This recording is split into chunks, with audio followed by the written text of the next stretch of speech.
Hi, everyone. Thank you for joining us for this very exciting edition of Easton Park Talk. We're here with your neighbor, Drake Kemper.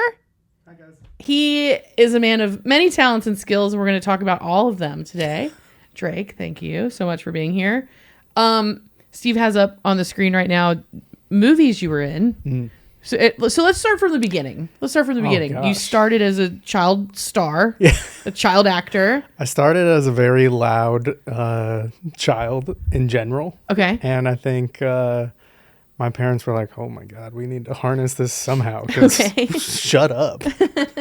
So they put me into acting classes in Portland, Oregon. And it's a pretty small talent pool there in Portland, Oregon. So when casting directors would visit, you quickly run out of competition. So had to make the move to LA part-time when I was like 13 years old. Oh, no kidding. And then I was flying back and forth to school for 3 years. So I would fly twice a week as a teenager to and from Los Angeles for auditions, etc.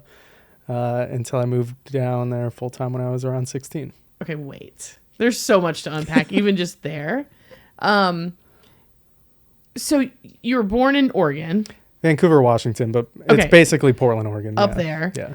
And then your parents thought you were loud, so they put you into talent, like acting talent class. Did you improv as a kid? Like, what does that look like? I would like stand on tables at dinner and try to do stand-up comedy. Like I was just always the entertaining kid, and I don't know how they put up with me, but clearly. Do you have siblings? I have an older brother. Is he the same? No, not at all. So you're like... I was loud enough for both of us. Okay, fair enough. What does he do? He's a developer. Okay, so... Like a house developer. Very cool. I mean, not as cool as flying to LA twice a week to and from. So, okay, tell me all of this. So you're flying from Portland, Oregon area to LA twice a week when you were how old? Like 13, 14, 15, 16. So that's like 7th, 8th, 9th, 10th grade. Yeah. Were you the coolest kid in school? At first, it was really cool, you know? You get like all the cool nicknames. Everyone starts calling you Hollywood and stuff. But like by the time you hit high school, everyone just like forgets about you because like you weren't there anymore. Oh, yeah. You know, like you were gone for the whole summer. Right. So like I quickly had to like basically be friends with the stoners because they were the only ones that would like accept and like, oh, whoa, Drake's back. Oh, cool. We forgot he was gone. Exactly. Instead of that they forgot you were. That's amazing. So what was that like? So did you have, because there's all kinds of documentaries about child stars now and like all kinds of stuff. But like, what was your experience? So a Nickelodeon casting director came up to Portland, Oregon named Joey Paul Jensen, and she's a very big casting director. And she casted, I mean, some of Disney's biggest shows like Even Stevens, etc. Oh, yeah. And she was casting a show called Ned's Declassified. Mm-hmm. And they wanted to cast me as the role of Ned, the main character. And this is my very first audition ever. Okay. So it's like, hey, we want to offer you this role as Ned. And it's like, okay, great. And then my mom's like, it's not a great time right now. Your brother's graduating soon. Like, it's not the right time. We'll move down to LA, like eventually, and you'll just get the next one.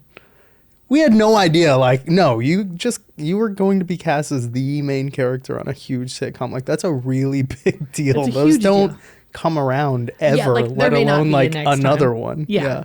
So we turned that down, not understanding it, and then kind of tried to bounce off that success unsuccessfully for several years until it slowly picked up and snowballed. So what were some of the shows? Were like Nickelodeon sitcoms or like what were you in? Yeah, I was on a bunch of Nickelodeon stuff as far as like iCarly, Victorious, those kind of things.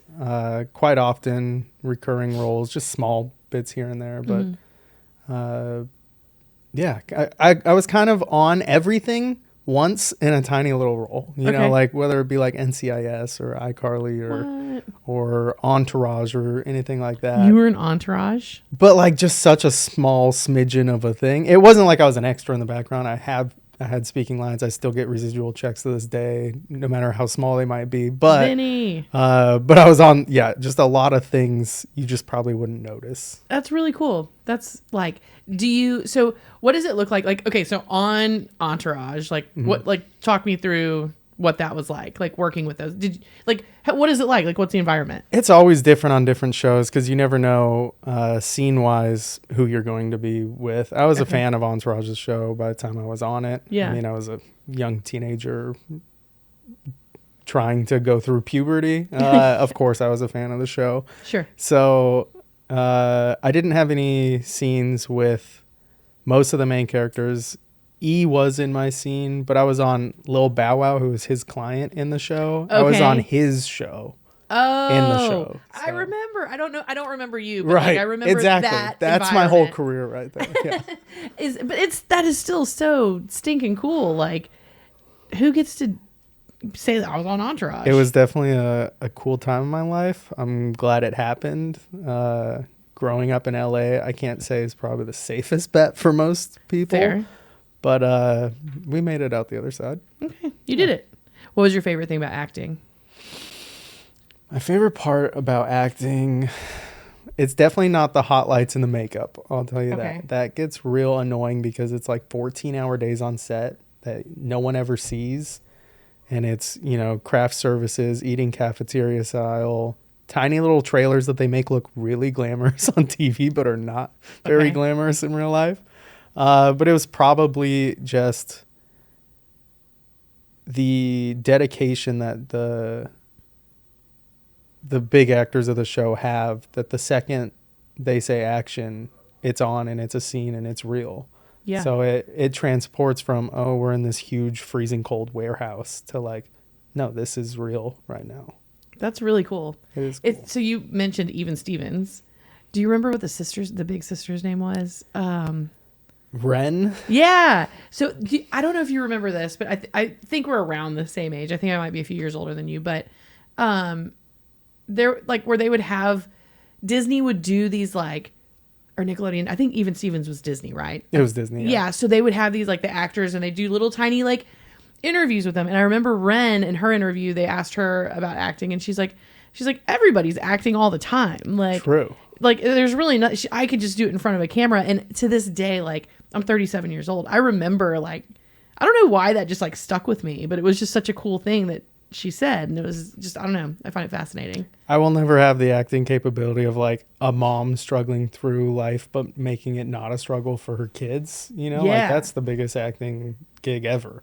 So, I mean, to a point, everyone is acting. Yeah. And it's just when and where. Yeah. Can you do it when they say go? Right. To different circumstances. It's amazing. When Henriette Novak was on, they live in the neighborhood. She and her husband, Jason, they're real estate agents, incredible people. She was like so passionately talking about her career as an actress, of just saying it's so beautiful to go on set and become this character. And she was just like, it gave me goosebumps when she was talking about it, because she was just like, you go and you have this role. And the thing was, her role, she's the sweetest, like you can just see her soul as being this just like, to me, like I see her as this like ball of yellow light, like this, I don't know, just very kind, very like bubbly, warm, like bubbly. Yeah. And she played the mean girl for like 700 episodes. And I was like, how did you do that? She's like, people would be like intimidated to interview me outside because she played like this very mean girl on the soap opera, but she is so the opposite of that. And she was like, yeah, you just have to really embody it. And I don't know. It's very cool. And once you get typecast in LA, that's kind of your role, period. Like I got typecast one time as the stoner, and I ended up, I was either school bully or stoner for like, I don't know, 8 years, like. That's so bizarre. Which was actually so ironic, because I was one of the only people in LA not smoking weed, because I was racing cars and I knew I could be drug tested. So I was the only not stoned stoner in LA. That's awesome. Yeah. So that's a great segue to this helmet and racing cars. So while you were a child actor, you were also racing cars? Yeah. So I bought a cheap race car as a hobby, just to kind of break out of the LA mindset. With that actor money? It really was cheap, I promise. Okay. I think and especially when I explain it doesn't sound cheap. Like I built a Porsche race car. You're like, that does not sound cheap at all. But I think it cost me like $13,000. Okay. So for a race car, that's like super, super cheap. Okay. And I just did it to get out of the mindset of LA. My neighbor, who's a director, had a race car, and I was like, that looks like the coolest thing ever. Can I rent it from you? And he was like, absolutely not. Right. No. Okay. But you can contact the shop that built mine, and maybe they can figure something out for you. So I just did it the old-fashioned way and started going to the track, and total just thrown in the deep end, old school style. No one taught me how to do any of it. It was just, here's the track, here's the green flag, figure it out. And are you doing, okay, so my experience with racing is limited. I went to an F1 race with Steve once. And then as a kid, I grew up in kind of like a small area of Texas where they would have like, it was like drag racing, like you go straight. And then, but like, were you going in a circle? No, so like Formula One tracks, but with cars that have roofs. So like GT cars, like sports cars, but on Formula One style tracks. Oh, I think we went to that. Excuse me. I think we went to a race like that. Because Steve's old company, and we'll get into like what we do in entrepreneurship, because you're obviously an entrepreneur in everything that you do, a creator.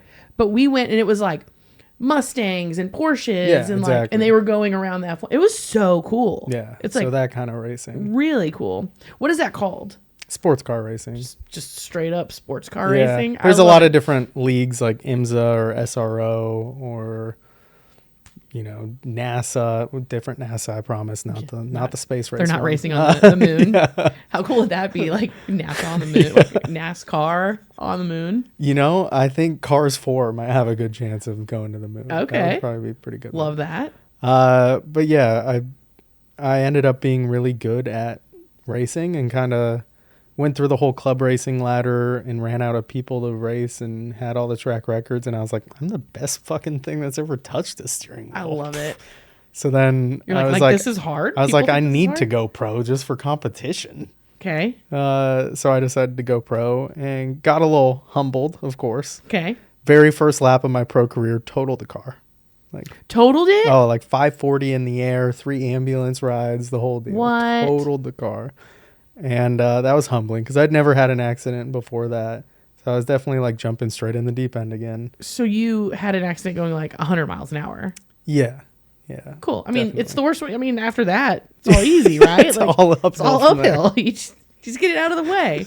That's perfect. But my first season went pretty well. I did have a win in my first season, which I feel like is pretty dang good, and several podiums, and a pretty heartbreaking end of the season. I wasn't going to win, but second place was going to get basically a free season. Okay. And I was like locked into second place. All I had to do was like not get last. And I got crashed 3 times in the same race by the same guy and got last. I feel like there's collusion involved.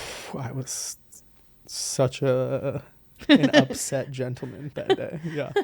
Did he come shake your hand? In fact, when after? he was like parking back in the paddock, I just hit his car straight into a porta potty and then backed in and took his parking spot and then got fined severely for doing that. Worth it.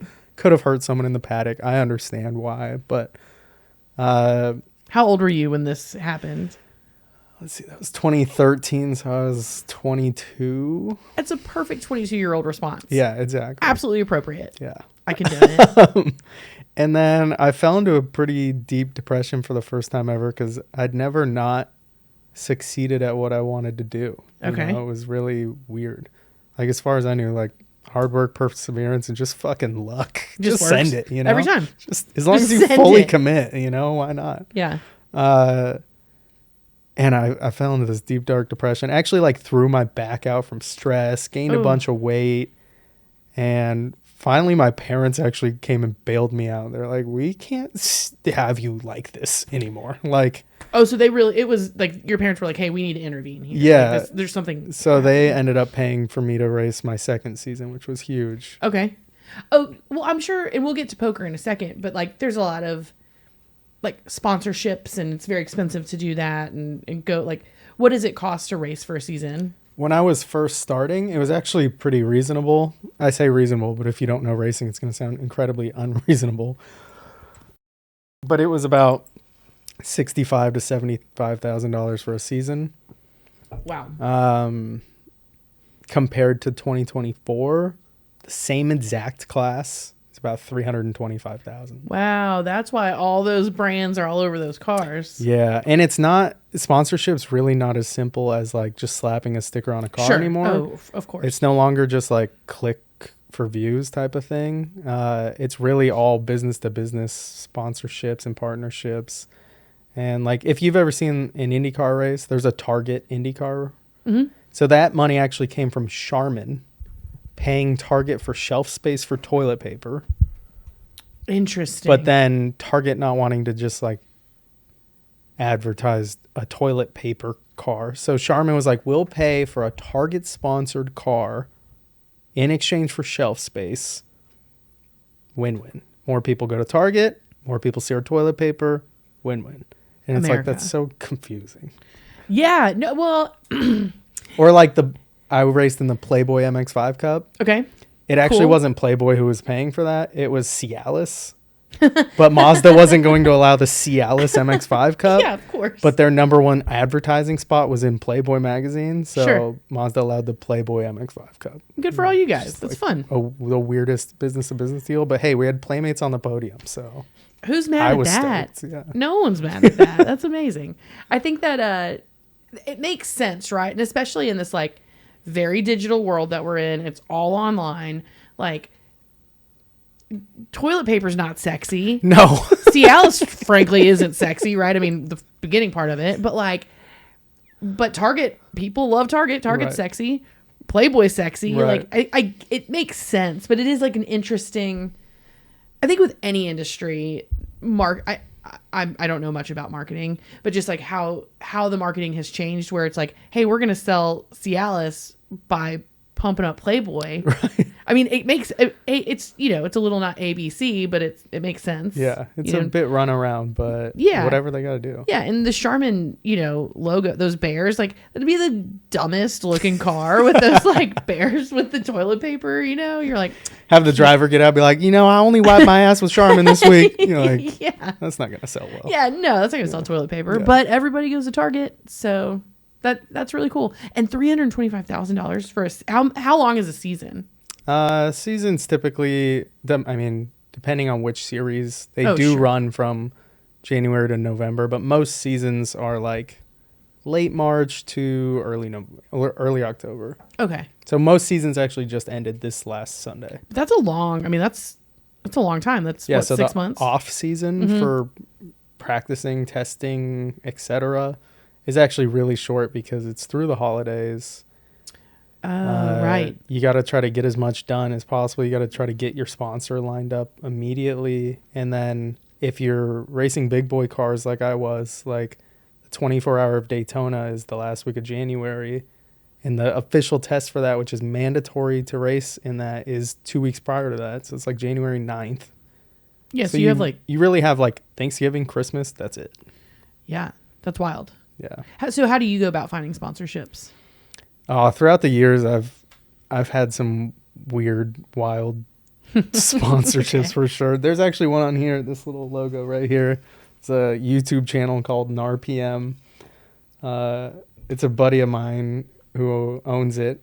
He makes like dumb gym bro workout videos as like a parody. Okay. But he had this line of pre-workout and I was getting like super in shape. So he like sent me like cases of this pre-workout. And then ended up paying for this huge after party if I were to win any races in exchange for that little helmet sticker there. So That's a nice exchange. it's all weird business to business deals. That's very Yeah. cool. So they ended up, my parents, sorry to get back to. Oh, yeah. My parents put up the money for a second season MX5 Cup, the Mazda Speed Pro Challenge, which was about $65,000, which is a huge investment for parents, obviously. But Yeah. they just saw me rotting on a couch for 4 months, Right. getting fat and depressed. And Yeah. now I'm of drinking age, so I was probably just partying, not giving Sure. a flying fuck. Yeah.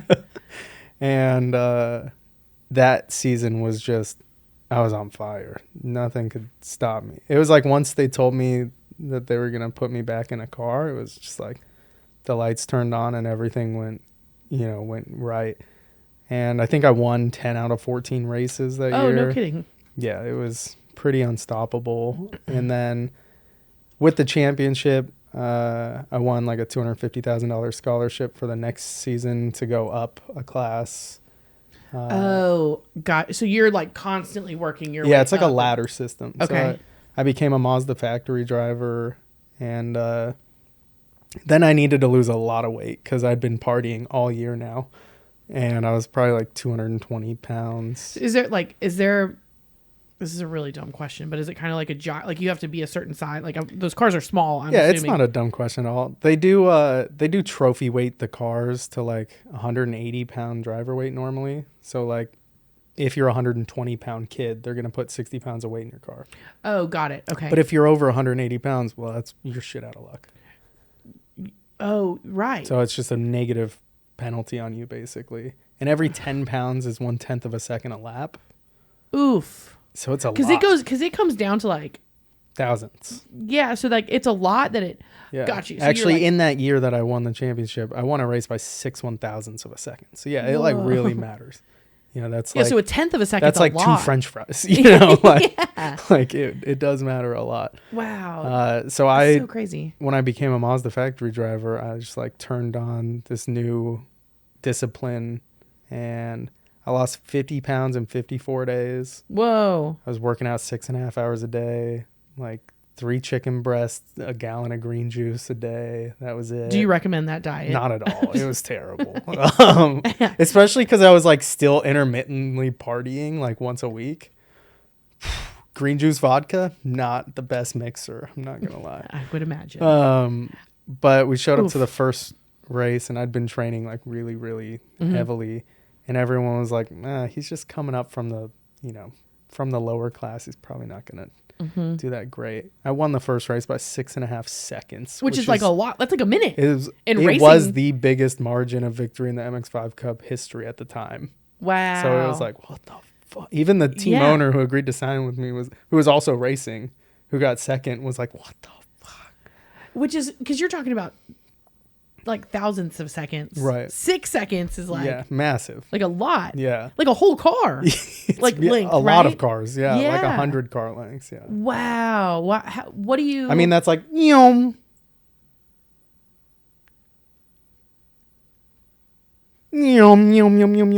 it was a long time. That's amazing. You're like, what? This is like hard. Like, what's wrong with you guys? And I had a great season that season, and I led the championship all the way until the very last race, and something happened, and then I got to race for free basically off prize money because I was making fairly good money from Mazda at that time, and racing was still cheap-ish at that time, so I could parlay it into another season basically. And then same thing, led the championship for at least more than half the season. Something happened. That happened like 4 more times, and it's just one of those things of like, well, shit, shoulda, woulda, coulda. Yeah. Yeah. Is it with a lot of creatives and a lot of like entrepreneurs and highly competitive people? And I would like, I think when you're like talking about like acting and race car driving, and we'll get into poker in a second, but like that brain does get depressed. It's like, it's this very big ebb and flow of like highs and lows. Right. And like, I struggle with it. We own a business, and sometimes you got to get yourself out of the spin of like, life is hard, work is hard, shit is just hard. Right. But it's hard to pull out of that. Like how, and I'm sure, and you share only with what you're comfortable with, but usually when you go through a bout of depression, it doesn't only happen once.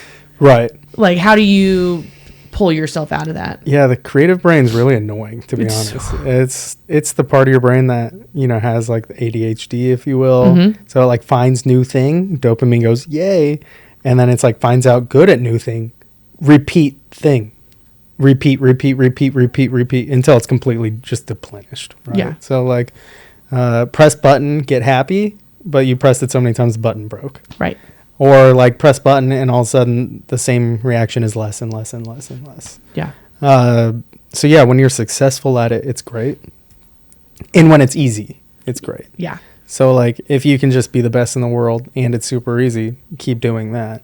And then when it starts to get challenging and you're no longer the best, now it's hard to put in the effort because it was so easy for such a long time. Right. Well, and your identity becomes winning. Yeah. And then when you suddenly stop winning, Right. it's like, who am I? Right. It is really hard. We work with entrepreneurs every day closely. That's our business. We own an HR company, but we partner with business owners and we help, of course, with their HR and all of that. But it's a struggle that everyone who, whether you're creative through art or vision of business or the challenge of like success, which it's surprising that not, and I mean with this with the most respect, but like, I want to win. You're right. Like, and it's surprising to me when people don't like that gear doesn't exist for some. And it's hard to like, as I've gotten older, I've gotten better at managing and working with people like that because but it's just like, where's the, like, why are you stopping? Yeah. I'm a nightmare to play like board games against, like I'm a very competitive person. Like if we're playing Mario Kart, it's going to be for keeps. Like there's a hold. This is very important. But I wouldn't want to play Mario Kart against you. You race. There's a very small subset of professional adults in Easton Park who at between like 9 p.m. and 11 p.m. it is get down on the Mario Kart. Oh, it is ridiculous.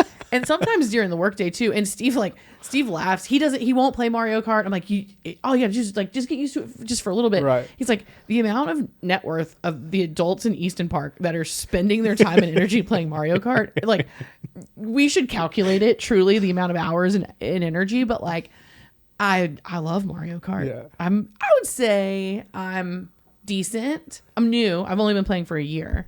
Like, that's a lot more practice than I've had, Yeah, and I don't know if I've ever played it sober, and now I'm sober, so I think you probably have an advantage. Oh, perhaps. Yeah. Perhaps. Yeah. No, I eat a couple claws. Like I get in the zone. But I'll invite you to the, and then the one thing I love about it is there's a lot of shit talking that goes on in the text of like, of course. Yeah, it's I'll bring you into it. You can join when you can. It's quite the thing. We're all in the Mario Kart Deluxe 8. However, Switch just, I don't know if they just did, but I just discovered it. But like the old Mario Kart, like when we were kids, like Super Mario, like old, and it's hard. It's hard. Yeah. The new There's Mario no Kart, borders or anything. Yeah, no, you're just like off into space. Yeah. Sorry that you're, gone. But I love Mario Kart. Jumping back into, we talked about Mario Kart. All right, so spinning out of like depression or losing, which is just going to happen to all of us. I think as we get older, we're humbled a little more. Like, what is just kind of your process for spinning out of that? I think I've hit some of the highest highs and some of the lowest lows in each career that I've successfully entered so far. Not poker yet. Luckily, I haven't hit a low because I feel like once you hit a low on poker, that's a lot of bank account money emptying. Yeah, so, yeah. When you deal with the highest highs and the lowest lows, like I went from having to have my parents pay for me to race, a second season, to being a full-fledged factory driver, to being paid like $3,500 a day to coach people on a racetrack. Wow. Like massive difference to then a couple years later paying to race again. So like I've experienced the whole bell curve. Yeah. The whole like life journey of it. And I think you have to roll with the punches and get used to failing. If you're scared of failing, stay at home. I mean, like with anything, if you got to get used to failing, at least you succeeded in trying. Yeah. The real failure is just never trying at all. And like, that's easier said than done with some things, obviously. Like, does it hurt that I spent, like 11 years of my life doing something at the absolute highest level, and now I probably can't do that anymore? A little bit. It hurts like watching people I raced against on TV win races, and I'm like, I would totally fucking smoke you, bro. Right. But like, at this point, I'm grateful for the journey. Yeah. Same with acting. Like, I kind of left on my own accord because actually acting started to pay really well. And racing, I won a championship in the same exact year. So I had to pick. And they were both pretty much paying the same at that point, but they were taking up the same schedule. And it was like, which one do you want to do? So I picked racing, and I'm totally at peace with that as well. I don't need to be a household name for sitcoms and whatnot. I think a lot of people, too many people, get caught up in that LA spiral. So yeah, I wouldn't say that that's a failure. I would say that, at least trying and accomplishing what made you happy was the success to begin with. Yeah. What's the LA spiral? Oh God, just everyone in LA, they're there for themselves. They're not there for you. No one's genuinely there to help you out. Okay. It's all about what can you do for them? What can you advance for them? And every waiter you'll ever have is an actor or an actress. And it's just like this me, which when you're there is fine because that's all you need to worry about. Yeah. And it's really only until you leave and then come back and you're like, oh my God, this place actually does suck. Wait. A little vapid. Yeah, it's just the amazing weather and hot people everywhere. Yeah. It's hard to beat. The fact that restaurants are every block and open till midnight, Right. You just get sucked in and it seems like paradise until you kind of stand back and look at it from a larger picture. Yeah. Really feeds the ego. Yeah. And that feels good. Love that. Like, who doesn't love that? Please compliment me all day. Right. Especially the ADD, ADHD world. Like you said, like it's that easy button. And when you're getting constant, like, positive feedback, you're like, why would I do anything else? This is amazing. Yeah, this is great. Yeah. Who doesn't want that? Yeah. Which is definitely why people are drug addicts, by the way. So, yeah, careful. It is a disease. Just throwing that out there. It's probably not as easy to get off of them as you think. Have you seen... I'm not a drug addict, by the way. I'm just... Clear the air. Just throw that out there. Same process of addiction. Yeah, everything, right? Well, and, what you're doing, you're chasing an adrenaline, right? Like, and so, like, with the child star situation, like, it feels good to be on TV. You're awesome. Oh my gosh, you're so attractive. You're so great at acting. You're like, whatever. And then you go into racing and it's like, you're hanging out with Playboy girls on the podium that you won and getting constant. And still living in LA, by the way. So oof. Oh, it was great. Double. Yeah. It was social life was amazing. That's great. And then you add, drugs, alcohol, whatever into that. And winning $75,000 in a day. No big deal. Like those things. You're like, here, Mom and Dad, thanks for season 2. Like, here's an extra $10,000 on top. Yeah, those things were they were really fun. How do you seem like a pretty grounded human. You have a kind soul. I'd feel it. Like, how did you stay grounded through all of that success? I wouldn't say I was always grounded at all. In fact, I think I was probably the exact opposite. I was probably a turbo douchebag for a long time. Turbo douchebag. Yeah. I mean, it's not out of the realm when you're in that LA spiral and you're, like working out with Demi Lovato every day and like winning championships and partying 6 days a week, but training with Olympians, and you feel fucking awesome, right? It feels great. Yeah, you wake up like pumped. It's very easy to get sucked into that, like, I'm the shit attitude. But I had some mental health issues over the last, I don't know, several years. And I think when those things happen, you need to get to know yourself. Yeah. Right? And you need to look at it from your eyes, not other people's perception of what you might be. So, I went through like, massive anxiety, depression, even suicidal for a moment of time. Went to an ayahuasca retreat. Don't recommend it unless it's your final straw. Did work, but holy fuck, I'll have PTSD for the rest of my life. Just throwing that out there. There's a girl that I know who's done, but she loves it. She's done a couple of them. Yeah, I will never do it again. But hey, I'm still here. I'm no longer suicidal. So it did work. Don't you have to have like, it's like a shaman, or you have like a I went down to South America and It was a whole deal. There was like 80 doctors and shamans and the You whole did it thing. right. Yeah. And would not recommend. Okay. No. Well, I mean, it really kind of opens you up to yourself, doesn't it? Right. Isn't that the whole point? Yeah, for sure. It's There's like, yeah. way too much to unpack in one podcast for sure. Fair enough. And then I went through some physical health issues over the last year in particular. So I had to quit racing, and it was a big healing journey for like 6 months, just like being stuck on the couch. I was on like bed rest for like 11 weeks, and I was like, what the fuck, dude?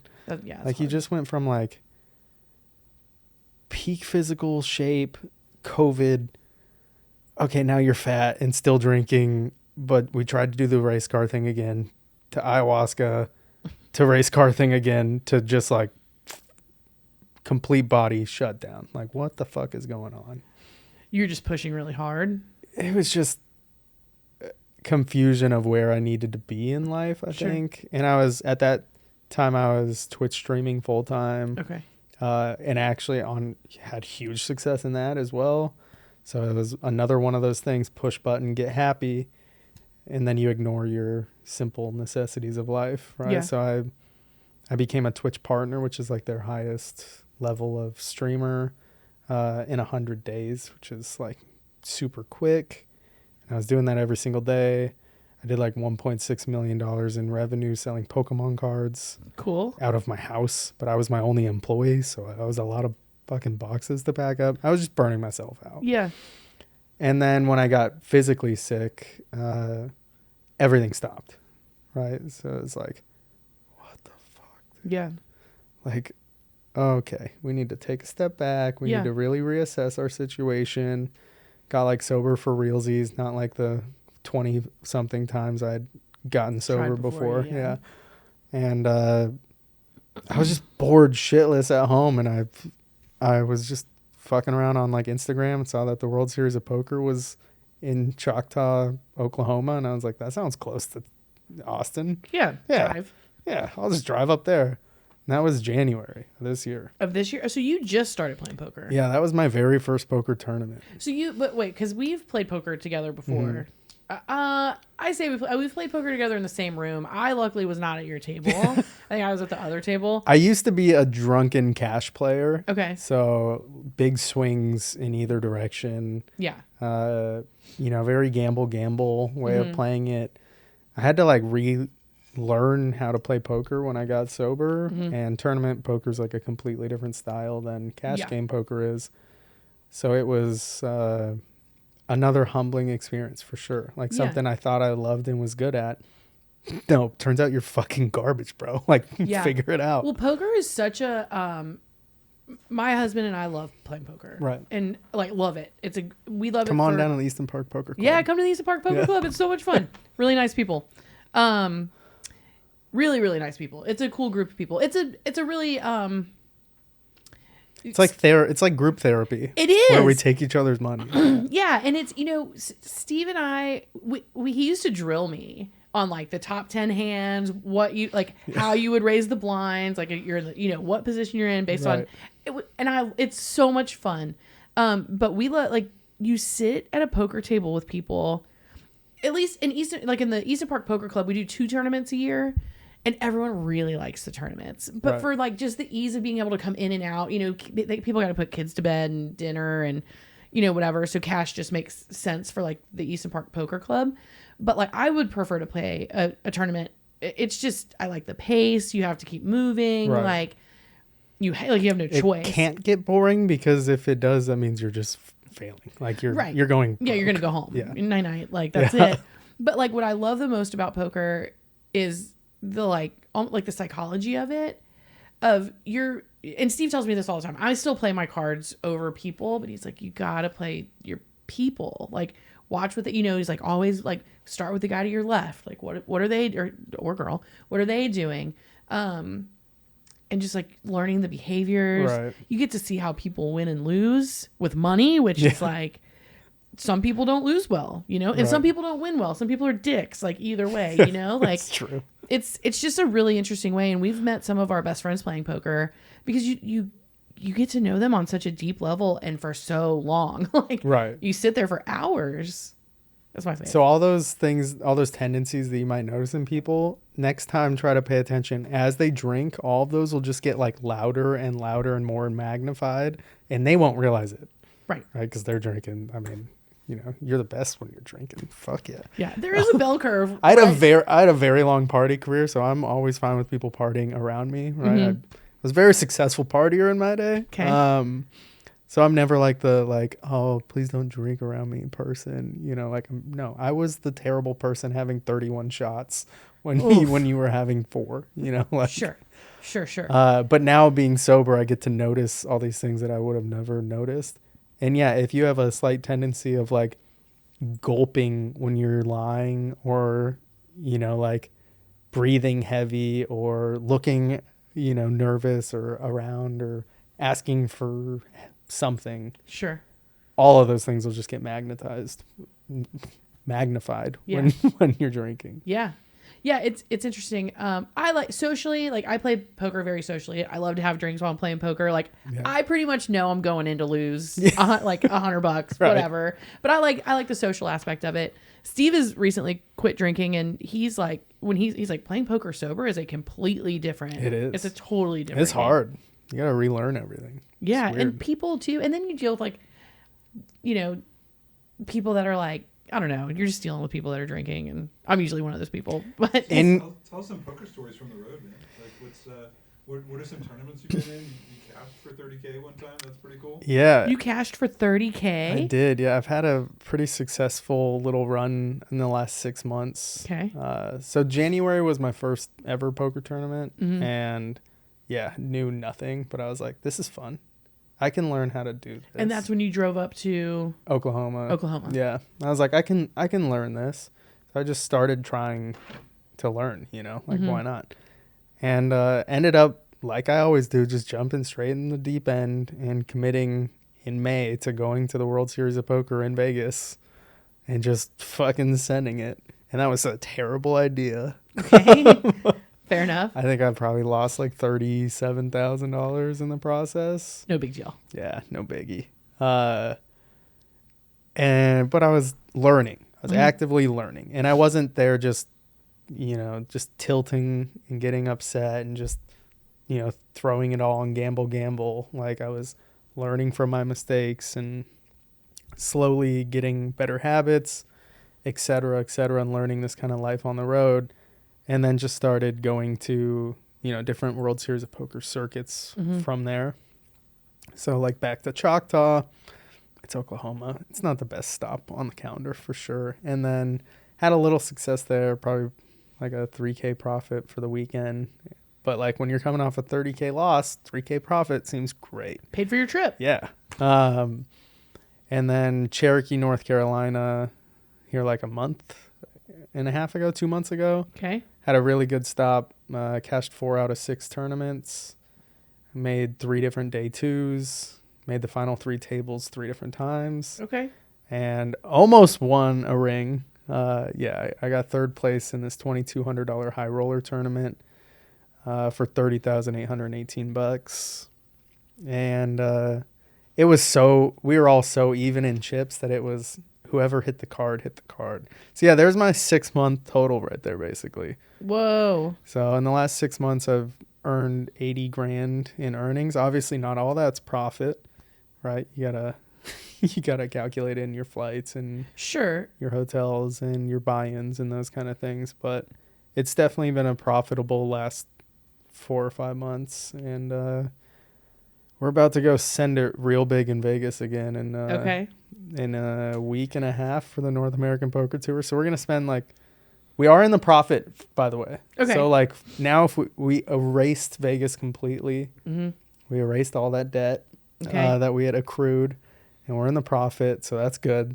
But we're about to go wager half of our bankroll in a span of 2 weeks. So when you say we, are you talking is it you I and a always just say team, we. but you yourself? I think that's me, the content creation Twitch streamer side of me. You know, like when you're talking with your chat, it's like we're doing this, we're gonna go.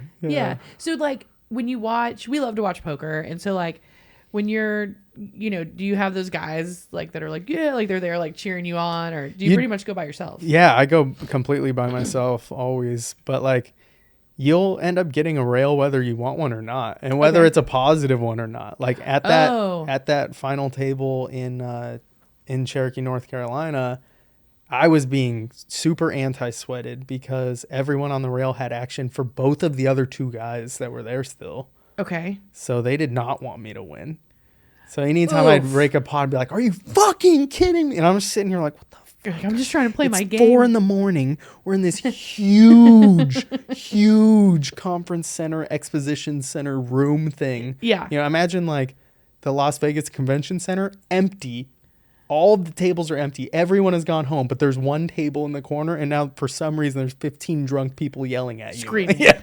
Yeah, and like sending you bad vibes. You're like, "Can you please stop?" Yeah, you're good. It's like, what the fuck? Is that this? No, that was at the lodge. I played on their stream. That's here in Austin, tournament. right? Yeah. People talk about it a lot. It's definitely a big poker spot for tournaments in particular. Okay. And then right after that North Carolina trip, I went to Scottsdale the very next week, actually, and had a $12,000 win there, a profit. Yeah. So that North Carolina trip, I think I profited like 34 grand, then 12 grand the next week. So it was like, I had like a 50 grand week, really. Interesting. And you like, you just like, it seems like you press the go button and you just go to the top, like just boosters on, ready to go. I'm jumping in the deep end. Whether or not I swim is up to me, you know, like, like just send it.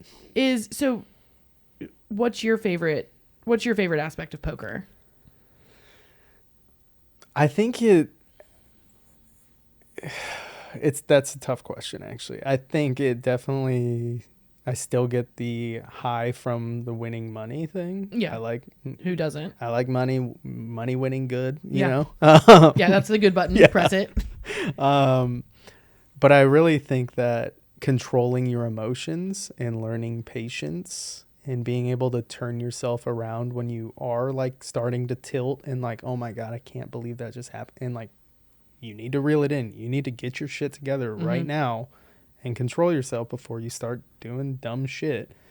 Because I see so many people go from, including myself, go from like chip leader to out in 28th for $2,000 when their stack was worth $65,000. You know, like, control your emotions, have patience, reel it back in. Okay, we're good. You know, like, and learning that kind of mastery of emotion over yourself is really important. Yeah. And it helps in everyday life. So. Yeah. And you probably learned that from acting. Like, sorry you're having a bad day. You got to go be this happy kid on camera, like right now. It's a lot easier to act it than like really feel it. But like in poker, you need to like really control like you can be mad and seem happy. But you need to like really not be mad. Right. You can't be like road raging on the inside, but trying to be nice to your Uber passengers. Like, you know, it's not like that. You need to actually just be, nope, we're having a chill day. Chill. Like, right. Cause you're right. Cause it is easy to make real dumb decisions playing poker. Like some, you know, like a hand that you really should have won, but the guy that, every time I get threes, I'm going to go all in and, you know, and beats your, you know, he hits quads and you had a full house, you know, and you're like, why would you play that? What are you doing? Like, it is easy. And then you want to be like a bully to that guy, right? Like they can have a 1% chance and win. And that sucks, right? Yeah. 99 out of 100 times, that's not going to happen. But it did happen. And it already happened. And it's over. Right. So and it's the next hand. Get over it. And it is a little different with the tournament. Like with cash, it's like every new hand is like, you know. In cash, hand. It doesn't matter. You can punt your entire stack. Yeah, buy back in. Go back into your wallet and rebuy. In but tournament, it's a totally different game. Once rebuys stop and the field starts thinning out, you know, when pay jumps are all of a sudden, you know, 27th place is $10,000 and 28th place is $15,000. That's a very real pay jump. And you need to mind that gap. Right. You know? Right. Well, and you know, I think if you lose in a poker hand, like if you have a straight to a boat, you're like, what are you going to do? You know, you're both going to go, like, it just comes down, like you said, it's the one card, like whoever gets the card. Sometimes the cards are going to fall where they're going to fall. Right? Yeah. And it's all about how you bounce back from that. Yeah. So hopefully you build a big enough stack that you can absorb some terrible bad beats. Mm-hmm.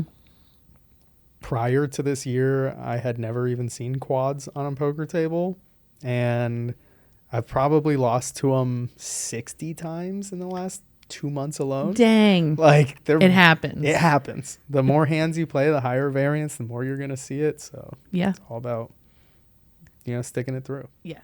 So poker, traveling, this like dedication to whatever craft you're working. Right. Also, while you're traveling constantly, is like, it's got to be tough. Yeah, it was like, I don't know, maybe a month and a half ago, I'd calculated it that I had spent 12 days in my house in 2024. Oh, wow. And it was like, late August.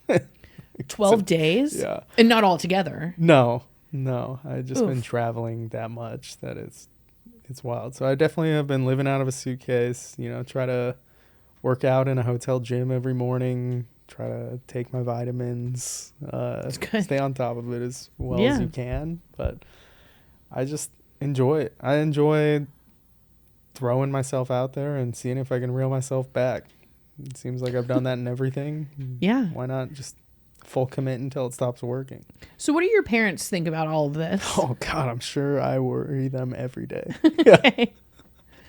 My parents are very normal parents, They did not grow up in Los Angeles or have any strange jobs. My mom worked at a hardware store and then a daycare when I was growing up, and my dad was a professional skier actually for a minute. So maybe that's where I got some of my intuition. Snow skiing? Yeah. And then a ski instructor, and then had to grow up and became a construction worker, into a developer. And I was like, I don't want to do that. That sounds boring. And that's what your brother does. Yeah, it wasn't the same deal though. So Okay. my dad sold off the company because neither of us wanted to do it. Okay. And then my brother just happened to fall back into that business maybe 10 years later. He's like, dang it. Yeah, damn. It's like taken the Ned easy all road. over again. I should have taken the easy road. I definitely should have just, ran the family business. That would have been a lot easier than what I've picked, but it wouldn't have been nearly as fun. Yeah. And I think a lot of people lose out on life by not gambling as much. Not like literally slot machines and cards. Sure. But take the fucking risk. Yeah. Like, I don't know. I spent 3 weeks in Asia like a month ago, just fucking meandering. Just cause. Does that get expensive? Sometimes, but you can do it for really cheap too. Like if you have a remote job, you can go live in Bali and do that. Yeah. Probably way cheaper than you can doing it in Austin, to be honest. And it's like a lot of people's excuse are just their own personal comfort zone. And I've just been trying to break down that comfort zone as much as possible. Yeah. Yeah. I think people get stuck in norms. I'm supposed to do this. I'm supposed to have a job. I'm supposed to own my home. I'm supposed to cook dinner every night, all of the things. And really, like, you're not supposed to do anything. You can do whatever you want, That's fascinating. One of a mentor of mine, and has become a good friend and business partner. His daughter's studying abroad in Argentina. And I was chatting with him when he got back, and I was like, hey, how's the trip? And he's like, my wife and I went out there. We saw our daughter, and he's like, everything's so cheap. He's like, we went to a Michelin star restaurant, bought my daughter 7 of her girlfriends, all steak dinners, ordered the most expensive bottle of wine. Like, and he's like, and those girls were drinking wine, like 8 or 9 bottles. He's like, I spent like $400. Yeah, like $370. Yeah. And he's like, one of the best meals I've ever had. Like, so delicious. And he's like, I could go live in Argentina. America's a scam, 100%. I'll tell everyone here that confidently. Yeah. So where did you go in Asia? I went to Japan for a week with a friend who's about to have his first kid, and I knew I wasn't going to see him for like 18 years. So I was like, yeah, I'll tag along. And then I went to Bali for 10 days. I'm building a house out there just for funsies. Cool. A little Why not? escape pad for when I want to use it, and when I don't, just Airbnb it. Yeah. And then 2 days in Korea at a casino, a really cool casino, actually. Cool. and then back home. And then, I don't know, I was probably, knowing me, home for like 12 hours and then flew somewhere else. So you're young and you've made a lot of money. Do you have like, who's your advisor on, do you have an advisor? Or are you just throwing yourself in the deep end on that one too? No, I've managed my own money since I was, I think like 25, I want to say. So I had a financial advisor at Vanguard for a long time. And then I was just like, I studied the markets for a while and I figured out where to put my money on my own terms and wanted to control myself. So I did that. And I just like taking things into my own hands, I guess, which is not the easy way to do things. No, is it a control thing? Probably. It's Okay. probably something I should look deeper into therapy at, I don't know. It's working. Like, it seems and to then be doing fine. if shit goes wrong, it's on you. Yeah. It is kind of, That's a big thing, yeah. it's kind of nice to hold that, right? Where you're like, well, if I fuck it up, Yeah. I It's did just it. my fault. Yeah. You go find another really like lucrative hobby. Like, Yeah. I don't know. You get like professional, I don't know, scuba dive racing or some weird thing. Scuba dive racing. That's got to be a thing, That's right? a thing, we you gotta should make find a you should video. make it. You can make it a whole thing. I can see you doing like speedboat racing. Some other. Have you ever? Speedboat racing looks wild. It looks I don't- terrifying. I don't know if I could do it, to be honest. Have I've you ever, done a lot of extreme sports in my life, but I don't think that's one of them I could get into. Were you like, if you weren't the stoner, like the actual stoner Yeah. kid, but like, were you like, did you like skateboard? I was a skateboarder. You have that Yeah. vibe to you. I was a skateboarder. I was actually on the Disney Channel for one of their little segment things called Show Your Stuff. For remember for Show my Your skateboard Stuff. collection. No I way. was. So if you want to dig that out of the grave. Steve, can you go dig ahead that and- up? Go ahead and Google that, Mamma Jamma. Show your stuff. Whoa, you just unlocked like, Yeah. wow. And it's kids like you know. Whoa, Yeah. you just, it just all like exploded. That's amazing. So yeah, I was a skateboarder kid. I was definitely, we were an extreme sports family because my dad, Skied. we grew up on a mountain. The second day I could walk, actually, my dad took me skiing. Like, I grew up skiing Black Diamond since I was a young kid, Jump right in. Yeah. My brother was a ski instructor for the blind, deaf, and impaired, like disabled, monoski, bi-ski, that whole thing. So like, That's my cool. brother and my dad are very hard to keep up with on the mountain, even if you're really good. So Awesome. me, who skis once every 3 years and just has to go with them, Yeah. like, Do you still my go? legs are fucking dead. Within Do you still do like the 40 Black minutes. Diamonds if you Yeah, I haven't don't- done it in 3 years? I don't care. Fucking send it. If I'm gonna break myself, I might as well do it. Way up there. Yeah, I'm where not it's gonna do really it hard to tripping come off get a you. curb going to HEB. At least I sense it. Yeah. I met Steve in the mountains. He used to ski 100 days a year. And man, I really I want bet those quads were insane. Put a quarter on it. That's pretty crazy. So apparently Show Your Stuff in Nickelodeon, not so much the search terms anymore. Oh. Disney. Oh, Disney. Yeah, Okay, Disney good. show. Oh, right. 'Cause- Did you see like the dark 90s or whatever Yeah, I'm that sure that you're gonna find a lot of show your genitals? Dan Schneider, who I worked for several times. Oh yeah, so you did? I did. Yeah. Are you okay? He was. Yeah, I'm fine. Okay. He was a weird dude, for sure. He would always have someone massaging him. It was strange. That's so weird. Poor Amanda Bynes. Yeah, I think some of that was definitely just mental health and her not pulling herself out when you need to. Oh, for sure. I mean, like, okay, look at Shia LaBeouf, right? Like, Yeah. 3 DUIs, went to jail, but has continuously at least pulled himself back out to a point of being normal again. Yeah. To where you can at least still act and get back into another movie and continue to have a paycheck. You might have some exes that don't like you and want to say bad shit, but so do I. so does probably. everybody. Yeah. Yeah, he was even Stevens, like he was the kid, right? And then he did Transformers. but Holes. Yeah. That was a really good movie. Stanley Yelnats. Yeah, that was a good one. Yeah, he's an incredible artist. Like just very talented. And you're right, he did do a great job of like pulling himself out of that, getting his shit together. Like it can't be easy. Or like Justin Bieber, same thing. Like, oh God, here This it is. is it. Except that's not me. I tried to find you. I swear. Skateboards. It's there. It's number 5 on the list. Yeah. That's Th- you. here's Okay, we me. got to watch this whole thing real quick. Show yours. I remember you on Disney shows now. That actually wasn't my room. No? Yeah, that was my parents' room in an apartment we were staying in that Oh, in Disney LA? came over and transformed into looking like my room just for this shoot. And I have hair extensions in no way. because the hair lady, you can actually see them. They go like Yeah, straight in the I can back. see. Yeah. Yes. The That's so lady funny. who was cutting my hair the day before just totally wasn't paying attention and chopped it off. You're like, I got to be on Show Your Stuff tomorrow, lady. Was the wall actually that orange? Oh, my grandma got so mad at me. Oh, my grandma got so mad at me for telling everyone she got me a broken skateboard. 'Cause-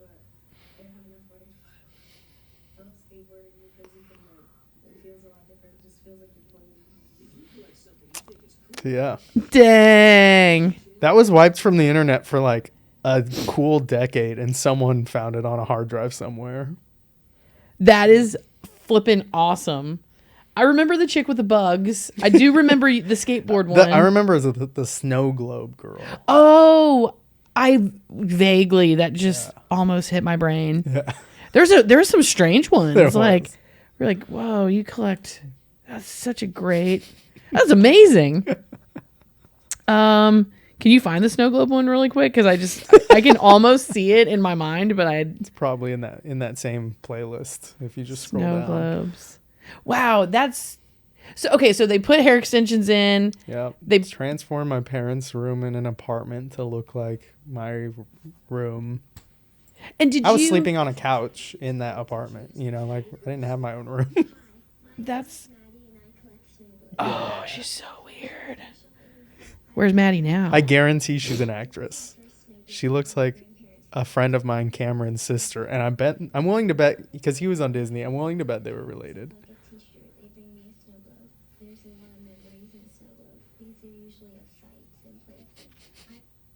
Wow. Yeah. I would Maddie. say most everything you've ever seen on TV, even if it was reality, is all actors. Oh, for sure. Yeah. Right. Like she was definitely somewhere. Like otherwise you're like, who gives a shit about your snow globes? Like, but it's like, it's some kid that can at least like do what they're told on camera Right. in a way that's like reasonable. Oh, Maddie, where are you now? What do you think she's doing? You think wouldn't it be badass if she Does had like Maddie have an OnlyFans now? The dark truth of Hollywood. the dark truth? Show me your Maddie. snow globes now, Maddie. I bet they're bigger. Oh, Maddie. I'm getting canceled again. Yeah. They're a little beat up these days. They've moved a lot. Been through some different owners. Anyway, well, Maddie, we wish you well. And everyone check out Maddie's OnlyFans. It's great. I was thinking what you just did was way funnier, but I was like, what if she had mirrored your life? Like she became a female race car driver, and then you're gonna run into her in Vegas, be like, Maddie. What the fuck? She's got her snow globe as her chip, her chip protector, her card protector. Oh man. Oh, that would be, that would be wild. It would be wild. Yeah. I've actually definitely like ran into. So actually, I was playing poker in January, like right when I started playing poker tournaments. I was at the lodge here in Austin, and I sat next to this dude for like the third time in 3 days. Mm-hmm. Just started chatting, and he was like, "So what do you do?" And I was like, "I race cars professionally." And he's like, "Wild, my brother does that." And I was like, "The fuck?"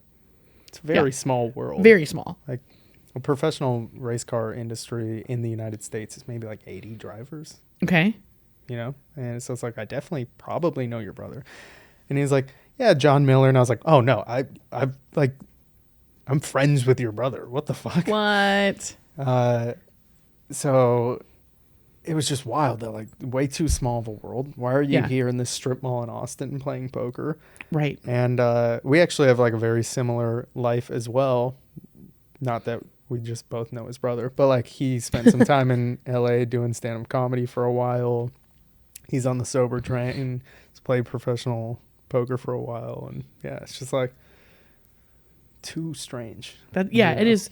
As I get older, I realize that the world is getting smaller, and like you don't have the luxury of being an asshole to people anymore. Like Right. somebody knows, like it's just, especially in Austin, but like really anywhere, it's amazing how you can be like, I know your brother, or like, or I grew up with someone, and you're like, oh, I was, I don't know. It's just, there's not enough time to be jerks to people anymore, I think. And like, And social media will get you canceled so fast anyways.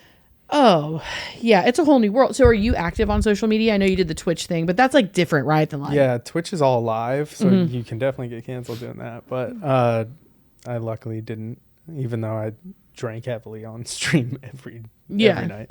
But yeah, I've always had a fairly strong social media presence, especially with the Twitch grew my following quite a bit as far as like my Twitter has like 12,000 followers on it. Not that they really care about poker, and when I post now, maybe like 8 to 16 of them will like it. But if I posted about Pokemon, 500 of them would like it. Got you. They're like, you've switched hobbies. We don't like it as much. Yeah, exactly. But yeah, I've always been fairly active on social media, and now I'm trying to bring poker to that. I brought acting to it. I brought racing to it. I brought Twitch streaming to it. Yeah. I just like to show everyone what I'm actually doing and try to make it look professional. Yeah. So I've been making like short form vlogs of my poker trips. So they're very ADHD crowd friendly. They're like, they have to be under 90 seconds long to fit in an Instagram reel, which is really annoying. So you have to talk really, really, really, really, really fast. Okay. But you kind of get the whole episode, like in 1 or 2 parts in 90 seconds or a minute and a half, or, if it's 2 parts, 3 minutes, but I'll tell you the whole, like what happened in the whole weekend. Yeah. Or like that. I made $10,000 in 5 hours and told you guys how it happened, That's so cool. Well, and I think attention spans anymore, like 90 seconds to like, it's a long time, like unless you're wanting to like listen to an entire podcast or like, but that's why I think like clippers make money, like clipping podcasts and clipping all of the things, so that it's just, I don't know. It's, people don't have the attention span to listen. Yeah. If you scroll up to like the part 2 and just, or the 31,000 up one thumbnail, or just as a bunch over of to money, the right, one to the right. Yeah. I'm talking so fucking fast to fit the rest of this in, like, like this isn't you like speeding up your voice. Yeah. I like, I have to talk super fast to fit it all in, but I don't want to make people watch, a 5-part mini series on how I did in these 2 poker tournaments. So I'm just going to fit it into a 3-minute thing. And yeah, it's been fun to get everyone caught up. None of my friends know what I'm talking about, so only like my poker friends understand the lingo, which is a little that's cool, hard to talk to your friends about. But well, so do you have, and I'm not trying to overstep, but does your social media make money as well? It did for a minute. It's not at the moment, no. It's, so that's like a this influencer game is bananas. Like we have a client who, she's like a mom talk. She's got, we run her HR. She's got a staff, like a team of people, and I think she's got like over 1 million followers, but like it influencing, her and her husband both work in the business full time of influencing. She's got, I think, a team of like 5 or 7 people, like full-time W-2 employees, which is not a simple thing. No. And it pays for and runs their life. Yeah, and TikTok actually pays terribly, but you get the exposure to bring them to your other channels. Like YouTube, Instagram. Like Instagram pays phenomenally. Okay. So if you have, say 115 million views on TikTok and you get 10 million on Instagram, that probably pays the same. Really? Yeah.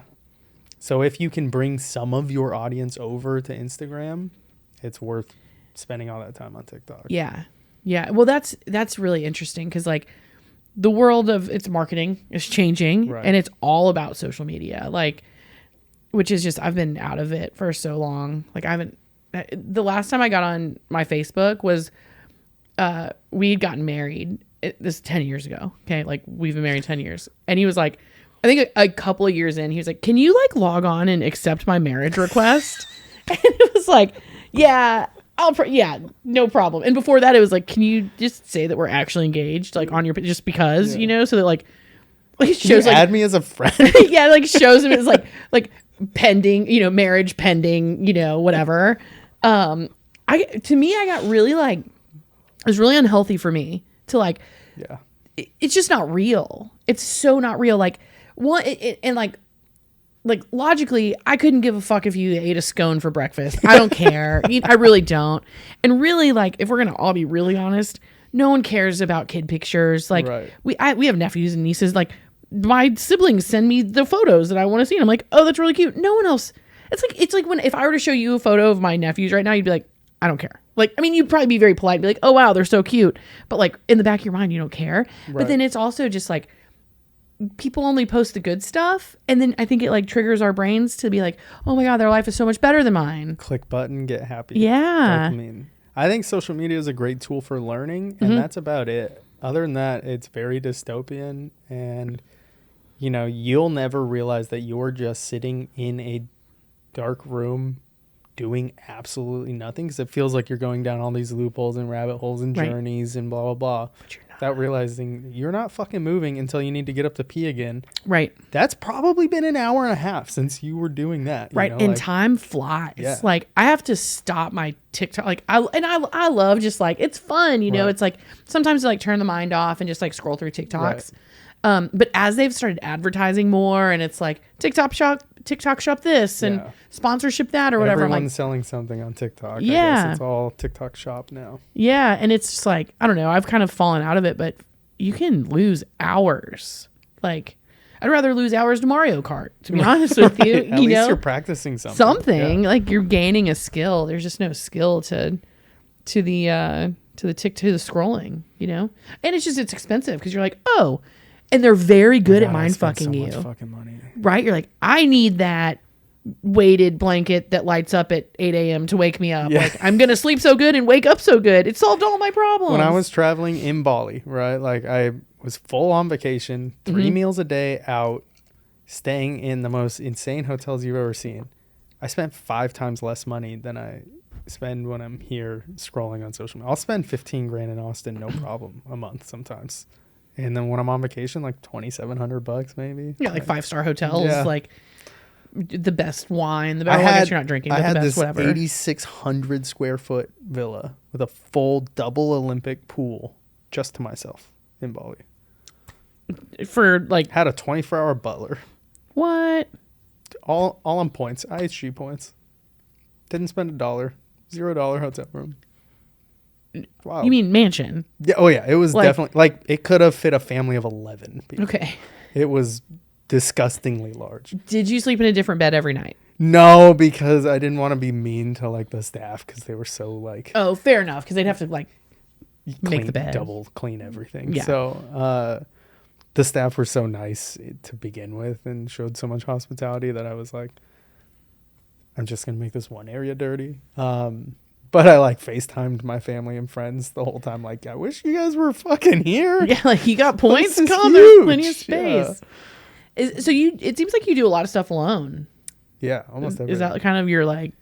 Everyone I know is fucking married. I'm 33 years old. Normally you're not just YOLOing it, traveling everywhere.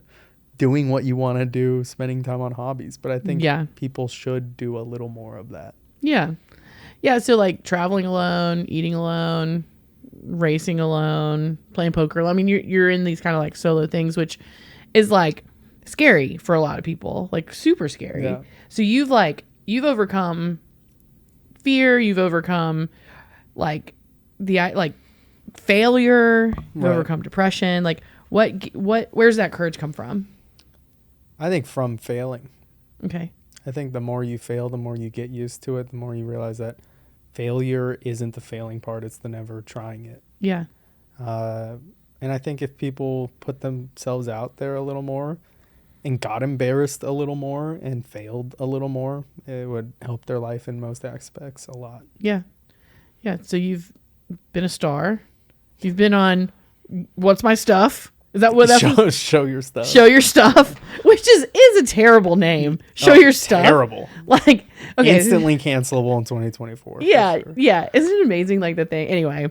Yeah. So you've been a child actor. You've been on Show Your Stuff. Yeah. I've lived in a 14,000 square foot mansion on a private racetrack, and I've lived in a trailer. Okay. I've daily driven a Lamborghini, and I've never spent a day in my house in a week. You know, yeah.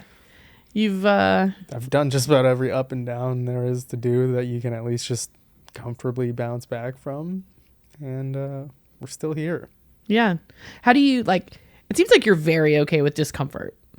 I think you should actively seek discomfort. I think it's good for your life. Yeah. Keeps you on your toes. I got hit by a van in Bali on a scooter, chilling. Okay. Yeah. No injuries. We're good. Just go. I think you just got to go with it. Yeah. Be like, cool. Yeah. But I, had to get back to my hotel somehow. You know what? I bet the healthcare in Bali is probably better and more accessible than what we have here.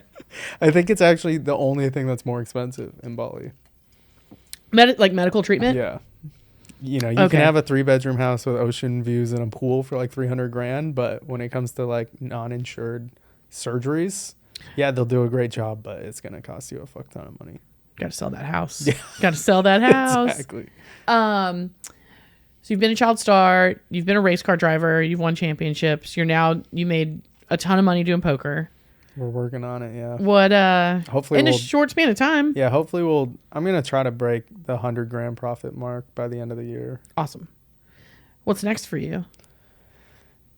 Keep climbing until I fail and find something else, Love it. Yeah. Love it. As long as there's always a slight net positive, failing at the end is just like your stock portfolio always climbing. Sure, there's dips and plateaus, but as long as there's a little net positive, you're on the up. And I'm assuming you've done like, if you were to fail, let's just say poker doesn't work out, right? And I'm not trying to jinx you or anything like that, but like, it's not like you're not worried about losing your house at this point in your life. I'm assuming at this point in your life, like you're gonna have a mortgage. Yeah, so you've got a home to live in. You're gonna eat food every day, which I think. But you worked hard for that. That's not like, it doesn't seem like you're like, I don't know. There's no silver spoon. Like you worked really, really hard for the level of comfort that you've created for yourself. I seek a lot of discomfort to find that comfort. Yeah. Well, high risk, high reward, right? Like there's someone that we play poker with, and he's like, scared money don't make money. Right. And you got to throw it out there. And I think that like, you can only win what you put out there. Yeah. Yeah. It's, and again, I keep going back to entrepreneurship because even though you're not like the most conventional entrepreneur, like you're making your own money, you're making your own way. Well, I've probably owned 25 LLCs. Yeah. I'm definitely a serial entrepreneur, but just in these weird ways. Yeah. Like, but it's like, what you put in is what you get out. Right. And it's just like a lot of our audience, because this is going to go out to both of our audiences, of course, and a lot of our audiences are entrepreneurs that are trying to grow their business. And it is scary because a lot of the times we all don't have the same like nest, or like nest egg or net to fall back on.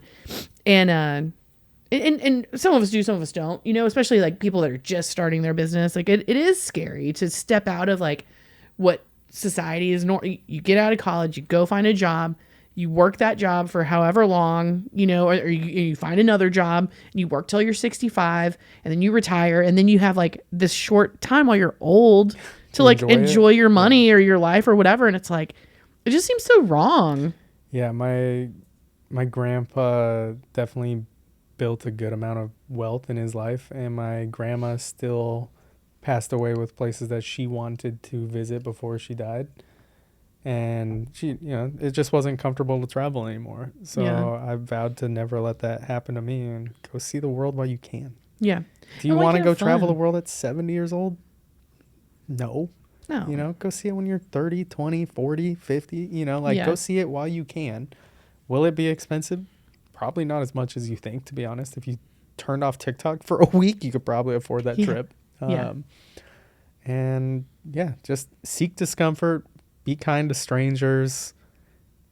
Try something and fail at it. It's really good for you. Yeah. And stick some money in the S&P 500 when you can. Yeah.